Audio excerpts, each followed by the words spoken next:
Bien le bonjour et bienvenue dans cette nouvelle vidéo. Est-ce que vous avez déjà vu le film Interstellar? Moi non plus, mais ça ne va pas empêcher de vous parler du sujet du jour, Sagittarius A étoile. Non, pas du tout.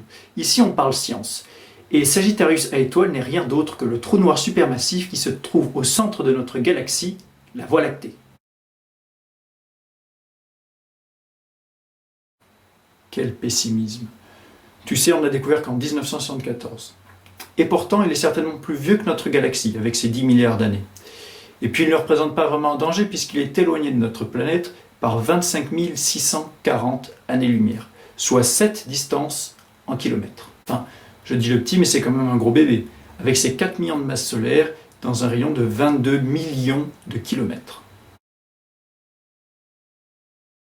Pas tant que ça en réalité, puisqu'on estime sa taille inférieure à la distance qui sépare la Terre de son étoile, le Soleil. Cette distance est pourtant évaluée à 150 millions de kilomètres, soit seulement une unité astronomique. Imaginez une masse aussi importante de plusieurs millions de soleils concentrés en un point aussi réduit de l'univers. Ça reste ridicule dans le genre quand on sait que le trou noir de la Grande Ourse, J 1148 plus 5251, avec un nom aussi barbare, est équivalent à 3 milliards de soleils, ou que M87 étoiles pèse environ 7 milliards de soleils. C'est donc un objet ridiculement petit comparé à d'autres trous noirs supermassifs que l'on a eu la chance d'observer. Il y a cependant une question que tu n'as pas posée. Voilà quand tu veux, c'est tout simplement un objet céleste dont toute la masse est concentrée en un seul point, appelé singularité. Cet objet est prévu par les équations d'Einstein, les équations de la relativité générale, et a été mise en évidence en 1917. Cela fait qu'en théorie, tout peut devenir un trou noir. Un livre, moi, toi, absolument tout, à condition bien sûr qu'il soit suffisamment compacté, qu'il soit soumis à une pression suffisante. Et d'ailleurs, sa force gravitationnelle est si intense que rien ne peut s'en échapper. Ni la matière, ni la lumière. Et c'est pour ça qu'on le dit noir. Parce que comme il n'émet aucun rayonnement, comme aucune lumière ne s'en échappe, il n'a littéralement aucune couleur, et il est donc optiquement invisible. Mais bon, si tout peut techniquement devenir un trou noir, je ne te cache pas que l'ingrédient principal, l'ingrédient favori de l'univers, c'est une bonne grosse étoile en fin de vie. Je m'explique. Lorsque l'étoile est suffisamment grosse, âgée et qu'elle a épuisé tout le carburant à sa disposition, elle va en chercher de nouveaux, tels que l'oxygène, le carbone ou bien le silicium qui va se transformer en fer.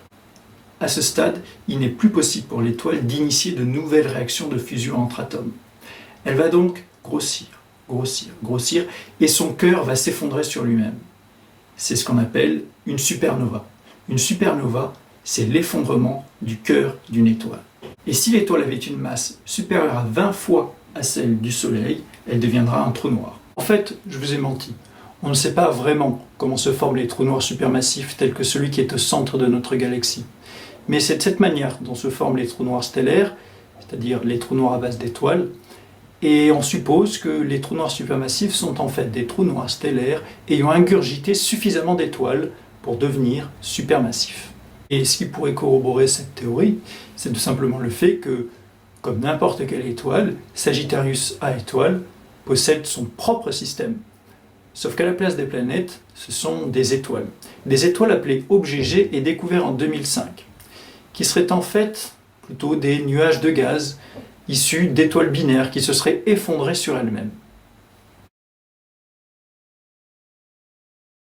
Exactement.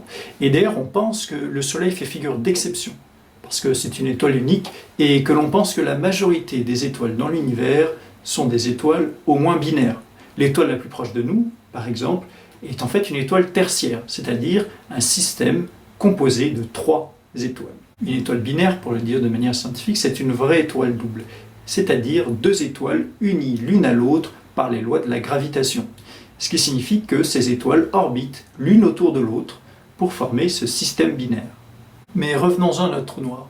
Ces objets G, découverts en 2005, se seraient effondrés sur eux-mêmes à cause de l'attraction gravitationnelle qu'exerçait Sagittarius A sur eux. Les objets G auraient été capturés par la force gravitationnelle de Sagittarius il y a plusieurs milliards d'années.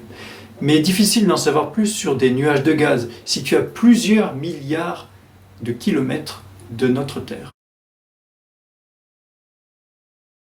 On n'en sait rien du tout. On ne peut se baser que sur des calculs et nous n'avons donc que des hypothèses. Ce que l'on sait, c'est qu'à la distance qui nous sépare de Sagittarius, il n'est pas plus dangereux qu'un nain de jardin en polystyrène. Ce dont on est quasiment certain, par contre, c'est que la force gravitationnelle est extrêmement intense. Et quand je dis extrêmement intense, c'est qu'au centre du trou noir, au niveau de la singularité, elle n'est pas intense, elle est simplement infinie. Et bien, la force du trou noir est si importante que la différence entre tes pieds et ta tête sera visible.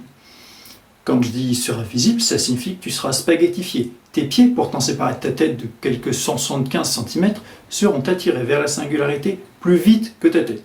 Et comme tu l'imagines, ça ne va rien faire d'autre que te déchiqueter. Les atomes les plus proches seront plus vite attirés que les atomes les plus éloignés. Cela même si tu te présentes horizontalement, la tête en avant, les pieds en avant, enfin quelle que soit la position dans laquelle tu te présenteras, tu seras allongé, étiré comme un spaghetti. D'où l'image. On est donc bien loin de la vision du héros qui peut accomplir de grands miracles qui nous est présenté dans le film Interstellar. Voilà, c'en est fini pour aujourd'hui. Si cette vidéo t'a plu, tu peux activer la cloche, t'abonner et même interagir avec moi. Salut!